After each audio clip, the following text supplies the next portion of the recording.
शामली जिले के गांव जसाला में आयोजित भाजपा कार्यक्रम में पहुंचे उत्तर प्रदेश के पूर्व उप मुख्यमंत्री और राज्यसभा सांसद डॉक्टर दिनेश शर्मा ने पश्चिम बंगाल की राजनीति और महिला आरक्षण विधेयक को लेकर विपक्ष पर तीखा हमला बोला। कार्यक्रम को संबोधित करते हुए उन्होंने कहा कि पश्चिम बंगाल में ममता बनर्जी की सरकार की मनमानी ज्यादा दिन नहीं चलेगी और भारतीय जनता पार्टी वहां सत्ता में आकर इन पर रोक लगाएगी। उन्होंने आरोप लगाया कि राज्य में जनता को परेशान किया जा रहा है, जो लोकतांत्रिक व्यवस्था के लिए ठीक नहीं है। महिला आरक्षण विधेयक पर बोलते हुए डॉक्टर दिनेश शर्मा ने इसे विकसित भारत की दिशा में एक बड़ा कदम बताया। उन्होंने कहा कि इस विधेयक के पास होने से देश की लगभग आधी आबादी यानी महिलाओं को राजनीतिक प्रतिनिधित्व में बराबरी का अधिकार मिलेगा। इससे लोकसभा और विधानसभा में महिलाओं की भागीदारी बढ़ेगी और देश के विकास में उनका योगदान और मजबूत होगा। उन्होंने कहा कि महिलाओं को यह अधिकार मिलना लंबे समय से लंबित था और अब यह केंद्र सरकार की पहल से संभव हो रहा है। उन्होंने इसे प्रधानमंत्री नरेंद्र मोदी द्वारा देश की महिलाओं को दिया गया एक महत्वपूर्ण उपहार बताया। विपक्ष पर निशाना साधते हुए उन्होंने कहा कि विपक्ष हर अच्छे कार्य का भी विरोध करता है, लेकिन अब जनता सब समझ चुकी है और वह किसी के बहकावे में नहीं आने वाली। कार्यक्रम के दौरान डॉक्टर दिनेश शर्मा ने राष्ट्रीय स्वयंसेवक संघ के सरसंघ संचालक मोहन भागवत के हालिया बयान का समर्थन करते हुए कहा कि उनका हर वक्तव्य तथ्यों पर आधारित होता है। उन्होंने कहा कि भारत की संस्कृति समावेशी है और जो भी व्यक्ति देश की एकता, सद्भावना और भारत मां की जय के भाव को मानता है वही इस संस्कृति का हिस्सा है। उन्होंने कांग्रेस नेता राहुल गांधी और मल्लिकार्जुन खड़गे पर भी तंज कसते हुए कहा कि वे हर मुद्दे पर विरोध करने की राजनीति करते हैं। इस दौरान उन्होंने केंद्र और प्रदेश सरकार की योजनाओं का भी उल्लेख किया और कार्यकर्ताओं से इन योजनाओं को जन जन तक पहुंचाने का आह्वान किया। कार्यक्रम में बड़ी संख्या में भाजपा कार्यकर्ता और स्थानीय लोग मौजूद रहे। और मैं चला और चलने के बाद मैं 1.5 से पौने 2 घंटे के बीच में मैं यहाँ पर आ गया। कैसे आ गया? ये सड़क किसकी सड़क बनी? ये योगी जी ने बनाई है। किसके लिए बनाई है? हिंदू के लिए बनाई है? नहीं नहीं, सबके लिए, मुस्लिम के लिए भी है, ये अगड़े के लिए भी है, पिछड़े के लिए भी है। ये बड़े बड़े एक्सप्रेस वे बन रहे हैं, क्या ये एक जाति के लिए है, एक धर्म के लिए नहीं, सबके लिए है। ये गांवों के अंदर सड़क जा रही है, ये किसके लिए है? इसी पश्चिमी उत्तर प्रदेश के एक विधायक को एक बार का किस्सा मुझको याद आता है। तो लाल बत्ती मिल जाती थी, कोई मंत्री मिलता था लाल बत्ती। ये कांग्रेस शासन की बात कर रहा हूं।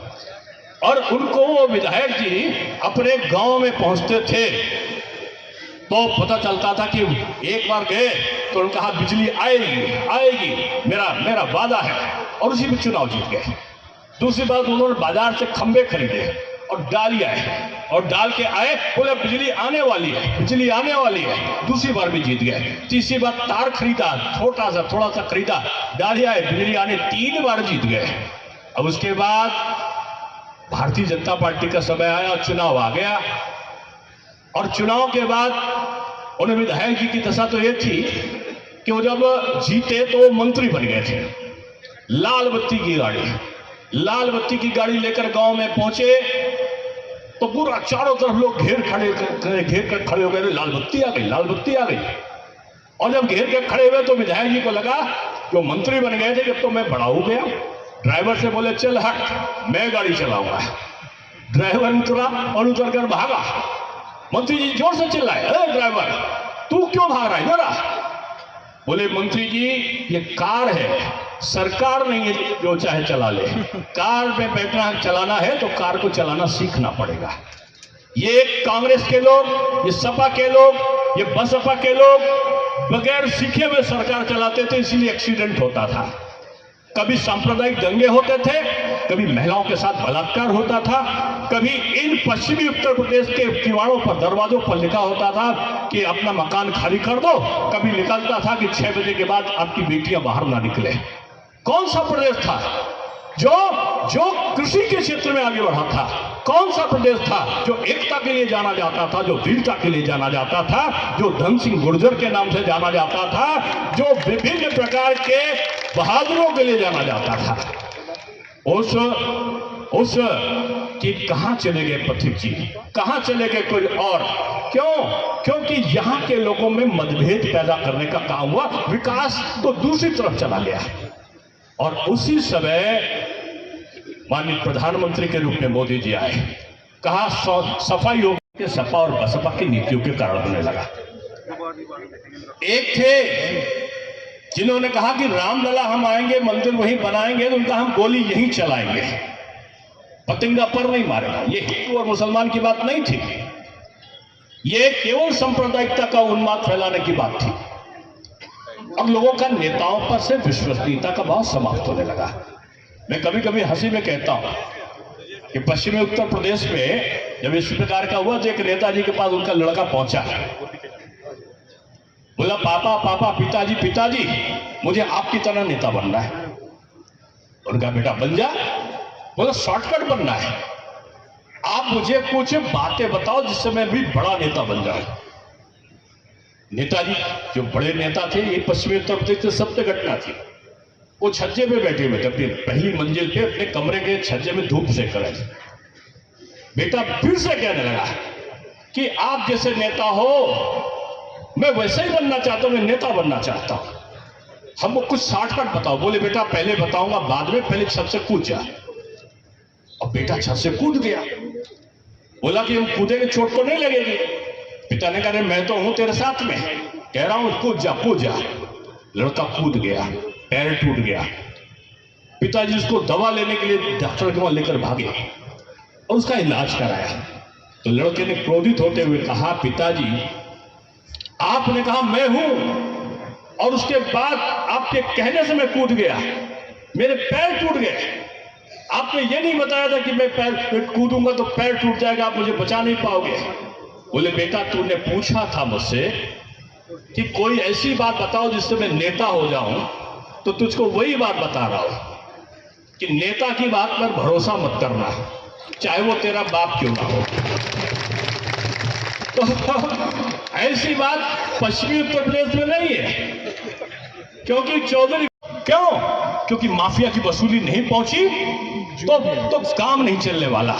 आज एक होमगार्ड डंडा पटक दे तो माफिया के नाम वाला चला जाएगा, घुस जाएगा, कहीं और चला जाएगा। इसीलिए मैं आपसे कहना चाहता हूं वो हिंदू और मुसलमान नहीं, ये जो माफिया है ना वो देश का दुश्मन है, वो जाति का दुश्मन है और वो विकास का दुश्मन है। इसीलिए मुख्यमंत्री ने जो अभियान चलाया वो किसी एक के खिलाफ नहीं चलाया, किसी जाति और धर्म के हिसाब से नहीं चलाया। अब गोरखपुर कभी जाओ, अचानक जाओ और गोरखपुर में जाके देखना योगी आदित्यनाथ जी का जो मंदिर का मठ है उसमें 1500 के आसपास लोग प्रतिदिन खाना उनको भोजन मिलता है, चाहे वो किसी जात का हो पूछा नहीं जाता, बैठ के पंगत में एक साथ खाना खाते हैं। और जो 1500-2000 लोग खाना खाते हैं इसमें 50% जो होता है वो मुस्लिम समाज का व्यक्ति आके वहां पर भोजन ग्रहण करता है और सम्मान के साथ जाता है। क्यों? क्योंकि मानवता के आधार पर नियम। नेताजी हुआ करते थे उनकी बात पे जिसकी बात पर भरोसा ना करो वो नेता हो गया, ऐसा लोग आरोप लगाने लगे। और कहते तो ये हैं कि एक बार मतलब नेताओं के ऊपर से लोगों का भरोसा उठने लगा। क्यों? ये कांग्रेस ने जो कहा गरीबी हटाओ, गरीबी पता लगा, गरीबी को हटाने लगे। उन्होंने कहा कि आज कोई परिवार नियोजन करेंगे तो घर घर को बुलाकर जो शादी हुई तो ना शादी हुई तो नसबंदी का कार्यक्रम चला दिया। जिन्होंने अपने कृत्यों से इस भारतवर्ष की भूमि पर इमरजेंसी थोप दिया, उन कांग्रेसियों के बाद एक हमारे बड़े यशस्वी क्षेत्रीय अध्यक्ष हमारे आदरणीय मोहित सर ममता बनर्जी कह रही है कि अगर भाजपा की गवर्नमेंट बंगाल में बनेगी तो यूसीसी लागू करेंगे और जो भाजपा चाहेगी उनकी मनमानी होगी। नहीं, भाजपा चाहेगी वो ममता जी की जो मनमानी है उसको समाप्त करेगी। भाजपा सभी जाति धर्म को साथ में लेकर चलेगी, महिलाओं का सम्मान बरकरार रखे और जो भ्रष्टाचार ममता जी का है और जो बांग्लादेश का उनका पैक्ट है वो समाप्त हो, इसके लिए काम करेंगे। अभी सर डॉक्टर साहब का बयान आया है, डॉक्टर जी वे कह रहे हैं कि संघ की स्थापना हिंदुओं को एकत्रित करने के लिए हुई थी और अभी हिंदुओं में वो अभी एकता नहीं आई जो होनी चाहिए थी। संघ ने जो है आजादी से पहले। देखिए मैं पूज्य सरसंघ चालक जी के किसी बयान पर टिप्पणी थोड़ी कर सकता हूँ, लेकिन अगर वो कुछ कहते हैं तो उसमें तथ्य होता है। पूरा देश एक हो, हिंदू एक श्रेष्ठ जीवन जीने के प्रवाह का नाम है। जो भी हिंदुस्तान में रहता है राष्ट्र को मानता है, भारत माँ की जय बोलता है और भारत में सभी को साथ में लेकर चलने की सद्भावना रखता है, जो विश्व का कल्याण की बात करता है, वही तो हिंदू है। आप सर देश के उच्च सदन में प्रतिनिधित्व करते हैं, अभी जो है महिला आरक्षण को लेकर नीति जारी की गई है। देखिए, ये बहुत बड़ा, मैं समझूंगा कि मोदी जी का इस देश को आज तक की आजादी के बाद का सबसे बड़ा उपहार है। देश की 50% आबादी का हिस्सा, यानी हमारी बहन, हमारी महिलाएं, वो अभी तक अधिकारों से वंचित थी।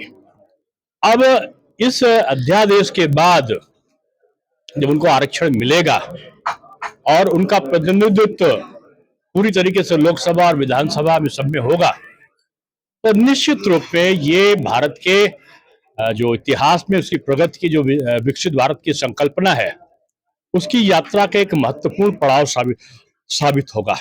ये विकसित भारत की संकल्पना को महिलाओं के योगदान से पूरा करने का संकल्प है। क्या लगता है इसमें विपक्ष अड़ंगा अड़ाएगा? विपक्ष तो हमेशा अड़ंगा लगाता है। अगर आप प्रधानमंत्री जी कह दें कि सूरज पूरब से निकलेगा, तो तुरंत खड़गे जी और राहुल जी कहेंगे कि इस पे जेपीसी की जांच बैठा दो। अच्छा काम होगा तब भी वो इसका विरोध करेंगे। ये विपक्ष की मानसिकता बन चुकी है। और आज आपने देखा होगा कि हमारे चौधरी वीरेंद्र सिंह जी, मनीष सिंह जी और हमारे बहुत सारे लोगों के बीच में ये कार्यक्रम आज हुआ है। मैंने इन बातों को भी रखा है। आज पश्चिमी उत्तर प्रदेश एकदम खड़ा हो गया है। मोदी जी के जो महिला आरक्षण का जो उनका संदेश है पूरे भारत में, जगह जगह जश्न मनने की तैयारी अभी से हो रही है। सर, प्रदेश में मेरठ हो या दूसरी जगह हो, शामली हो, जमीनों पे कब्जा किया जा रहा है। अरे जो कब्जा करेगा ऐसा दंड पाएगा कि उसको फिर उसकी अगली पीढ़ियां याद आएंगी। ये नहीं मैं कहता हूं कि खत्म हो गया, बिल्कुल बंद हो गया, लेकिन बहुत पहले की अपेक्षा 90% समाप्त हो चुका है। 10% जो बचे हैं, उनको भी योगी जी की चेतावनी है कि एक बार अगर शिकंजे में आ गए तो फिर 3 पीढ़ियां अपराध भूल जाएंगी। ईरान इजराइल का कॉन्फ्लिक्ट हो रहा था और भारत की महत्वता पर इसमें कई सवाल भी उठे। ऐसी ही खबरों के लिए रॉयल बुलेटिन को सब्सक्राइब करें, लाइक करें और शेयर भी करें। साथ ही कमेंट में अपनी प्रतिक्रिया भी दें। हर खबर सबसे पहले और सबसे सटीक पाने के लिए रॉयल बुलेटिन के फेसबुक, इंस्टाग्राम और ट्विटर पेज भी फॉलो करें। रॉयल बुलेटिन की वेबसाइट और व्हाट्सएप ग्रुप से भी जुड़े और पाएं वो खबरें जो आपको कहीं और नहीं मिलेंगी।